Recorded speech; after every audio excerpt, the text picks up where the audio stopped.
சென்னை பட்டினப்பாக்கத்தில் உள்ள தமது இல்லத்தில் அதிமுக முன்னாள் அமைச்சர் ஜெயக்குமார் செய்தியாளர்களை சந்தித்து வருகிறார். அதனை நேரடியில் காணலாம். கேலி கூத்தாகி ஒரு வெட்கப்படுகின்ற அது பார்த்தீங்கன்னா ஒரு முகம் சுளிக்கின்ற வகையில் திராவிட முன்னேற்ற கழகத்தை சார்ந்தவர்கள் அதை ஈரோடு இடைத்தேர்தலில் அரங்கேற்றியதெல்லாம் உங்களுக்கு தெரியுமா தெரியாதா? உங்களுக்கு ஊடகங்களில் வந்ததா இல்லையா? அப்படி சரி, அது ஒரு பக்கம் இருக்கட்டும். அதிகார துஷ்பிரயோகம் இன்னைக்கு திமுக ஆளுங்கட்சியா இருக்கு. திமுக ஆளுங்கட்சியா இருக்கிற ஒரு சூழ்நிலையில முழுமையாக என்ன பண்ணுவாங்க? அரசாங்க நிர்வாகத்தை, அரசு இயந்திரத்தை முடுக்கி விட்டு முழுக்க முழுக்க பார்த்தீங்கன்னா மாநிலத்தில் எந்த வேலையும் நடக்குது. ஒட்டுமொத்தமாக ஸ்டாலின் அமைச்சரவையில் உள்ள அமைச்சர்கள் அத்தனை பேருமே அங்கே விக்கிரவாண்டியில் தான் முகாமிடுவாங்க, கேம்ப் போடுவாங்க. போட்டு பணம், அது மட்டும் ஆட்பலம், அதே போன்று அதிகார துஷ்பிரயோகம் கூட அதுக்கு பார்த்தீங்கன்னா ஒரு மாநில அரசு அதிகாரிகள் முழுமையாக அதற்கு ஒரு உடந்தையாக அவர்கள் இருப்பாங்க. ஸோ இதெல்லாம் கண்கூட நடந்தது ஈரோடு இடைத்தேர்தலில். ஒரு ஜனநாயக ரீதியாக பார்த்தீங்கன்னா ஒரு தேர்தல் நியாயமாக, சுதந்திரமா, அமைதியா, அதே நேரத்தில் ஒரு ஜனநாயக குரல் வலையை நெரிக்காம நடந்திருந்தா கண்டிப்பா என்ன பண்ணிருப்போம்? இதில் போட்டிருப்போம். ஸோ இப்போதை பொறுத்தவரை இந்த தேர்தலில் போட்டியிடுவது என்பது ஒரு waste of time, waste of energy, waste of money, waste of fuel. Waste of fuel எரிபொருள் கூட பார்த்தீங்கன்னா, அதுவும் எரிபொருள்லாம் பார்த்தீங்கன்னா ஒரு நிலத்துலேருந்து டீசல், பெட்ரோல்லாம் நிலத்துலேருந்து கிடைக்குது. அது இன்னும் 50 வருஷம் தான் ஆகும். அதெல்லாம் வேஸ்ட் ஆகும். அதனால் அந்த அடிப்படையில் தான் ஏற்கனவே முன்னுதாரணங்கள் இருக்குது. எங்கள் கட்சியிலேயே இந்த மாதிரி அக்கிரமங்கள்லாம் திமுக அவங்க அப்பா காலத்திலிருந்து, யார், திரு மு கருணாநிதி காலத்திலிருந்து அத்துப்பிடியுது. முதல்ல இந்தியாவிலேயே இவர் சொல்கிறாரு, அதாவது தான் திருடி பிறரை நம்பாதுன்னு சொல்லிட்டு. இவங்கள நான் என்ன சொல்கிறேன்னா, திருடன் ஓடுறானா இவன் திருடனா இருப்பான், இவன் மறைக்கிறது என்ன பண்ணுவான்னா திருட ஓடுற மாதிரின்னுவான்.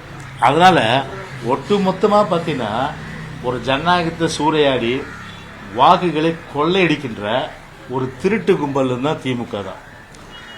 அப்படிப்பட்ட ஒரு வெறித்தனத்தோட ஒரு தேர்தலை சந்திச்சு எப்படியாவது ஒரு குறுக்கு வழியில் நம்ம வெற்றி பெற வேண்டும் என்று நினைக்கின்ற அந்த ஒரு செயல் என்பது நிச்சயமாக ஜனநாயக விரோத செயலாகத்தான் ஜனநாயக ரீதியாக தேர்தல் கமிஷன்ல இப்போ எலெக்ஷன் கமிஷன்ல ஈரோடு எலெக்ஷன் நடந்தது. வாக்காளர் பட்டியலில் முறைகேடு இன்னும் உடனே அதுக்கு பெட்டிஷன் கொடுத்தோம். கலெக்டர் ஆஃபீஸில் பெட்டிஷன் கொடுத்தோம். இங்கே நாங்களாம் போய் பெட்டிஷன் கொடுத்தோம். வாங்கி தூக்கி போட்டாங்க. என்ன நடவடிக்கை எடுத்தாங்க? நடவடிக்கை எடுக்கலாம். சரி, ஆடு மாடுகளை போய் பட்டியலில் அடைச்சி வச்சுக்கிறாங்க. 36 இடங்கள்ல போட்டு அப்படியே ஷாமினா போட்டு அவங்களுக்கு இதே ஒரு ஒரு ஒரு ஒரு தனியார் தொலைக்காட்சி நியூஸ் தமிழ் 24x7 அவர் போய் பேட்டி எடுக்கிறாரு. அவரே அடிச்சு ஓட்டினாங்களா இல்லையா? அவரை பத்திரிகைக்காரங்க போய் பேட்டி எடுக்க முடிச்சுதா? அப்ப டெமோக்ரஸி எங்க போச்சு? ஜனநாயகம் எங்க போச்சு? அப்போ உங்களால சுதந்திரமா பேட்டி எடுக்க முடிச்சுதா? பயந்து போவீங்க. எவன் அடிப்பான், எவன் கேமரா போடுவான், எவன் திட்டுவான். இன்னைக்கு காலையில் எழுந்த உடனே இன்னைக்கு எவங்கிட்ட திட்டு வாங்குவோம், திமுக எவங்கிட்ட அடி வாங்குவோம், எவங்கிட்ட போய் இன்னைக்கு பார்த்தீங்கன்னா கேமரா விட்டு வருவோம். அந்த நிலைமை தானே இருந்தது. சரி, எங்க ஆட்சியில் அந்த மாதிரி இடைத்தேர்தல் நடக்கும்போது அந்த மாதிரி நிலைமை இருந்ததா? சொல்லுங்க நீங்க. அப்படிப்பட்ட ஒரு அநியாயங்கள், அக்கிரமங்கள், அராஜகங்கள்லாம் அரங்கேற்றப்படும் போது இதை கலந்துக்கிறதுல என்ன அர்த்தம் இருக்கு? புரியுதுங்களா? அதனாலதான் ஒரு முடிவு எடுத்தோம். அந்த முடிவின்படி பார்த்தீங்கன்னா ஒரு தேர்தல் புறக்கணிப்பு. அந்த வகையில தான் இன்னைக்கு பொதுச்செயலாளரும் சரி, அதே போன்ற கட்சியில ஒன்று கூடி இன்னைக்கு ஒரு அறிக்கை கொடுத்து அது இன்னைக்கு பொதுச்செயலாளர் விளக்கம் கொடுத்திருக்காங்க. ஓட்டு போடுறது புறக்கணிக்கிறாங்கல்ல, அவங்க கட்சிக்காரங்க ஓட்டு போடக்கூடாது, அது அவங்க பண்ணுவாங்களா அப்படின்னு கேட்டிருக்காரு. இல்லங்க, இப்போ யார் கேட்டது?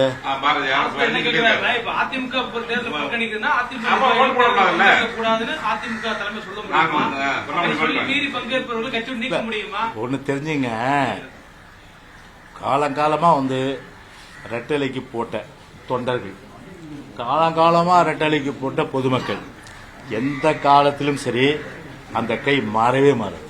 புரியுதுங்களா? அதனால ஒரு கட்சி முடிவெடுக்குதுன்னா அது தெரியும். கட்சி இன்னைக்கு இருக்கிற ஒரு சூழ்நிலையெல்லாம் சாதகம் பாதகம் இதெல்லாம் அனலைஸ் பண்ணி பகுப்பாய்வு பண்ணி அந்த அடிப்படையில் ஒரு முடிவெடுத்திருக்கு. எனவே புறக்கணிக்கிறதுனா கண்டிப்பாக வந்து தொண்டர்களும் புறக்கணிப்பாங்க. அதே போல் வந்து வாக்காளர்களும் எங்களுக்கு ஓட்டு போட்டுக்கின்ற வழக்கமாக ஓட்டு போட்டுக்கின்ற வாக்காளர்களும் கண்டிப்பாக அந்த தேர்தலை புறக்கணிப்பாங்க. அதில் எந்த மாறுபட்ட கருத்தும் கிடையாது. அதனால சும்மா வந்து அவங்க ஓட்டு விழுமா இவங்க ஓட்டு விழுமா தான் வானத்தை தான் பார்த்துட்டு இருக்கணும். புரியுதுங்களா? அதான் அது நடக்காத காரியம்.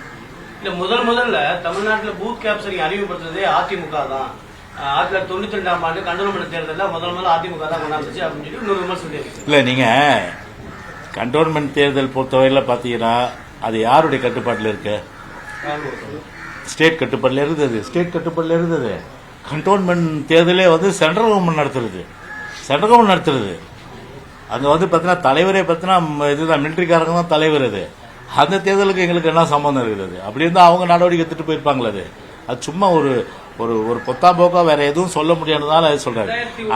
ஆனா உள்ளங்கை நெல்லிக்கடி போல ஒரு முழு பூசணிக்காய சோத்துல மறைக்கிற வேலைய 86 இது நடக்குது.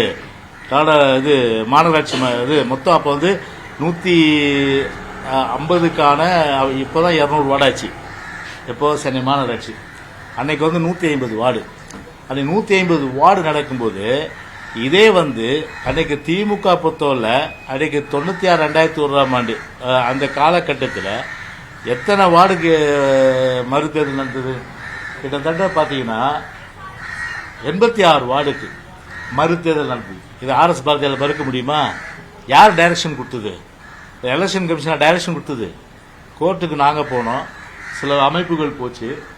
அது அமைப்புகள் போய் வாதத்தை சரியான முறைச்சு எவிடன்ஸ்லாம் கொடுத்த பிறகு கடுமையான கண்டனத்தை வந்து அன்றைக்கு இந்த அரசு மேலே அன்னைக்கு வந்து கண்டனம் தெரிவிச்சு 86 வார்டுங்களுக்கு வட்டங்களுக்கு வந்து கார்பரேஷன் வார்டுகளுக்கு வந்து மறுதேர்தல் நடத்துறாங்க.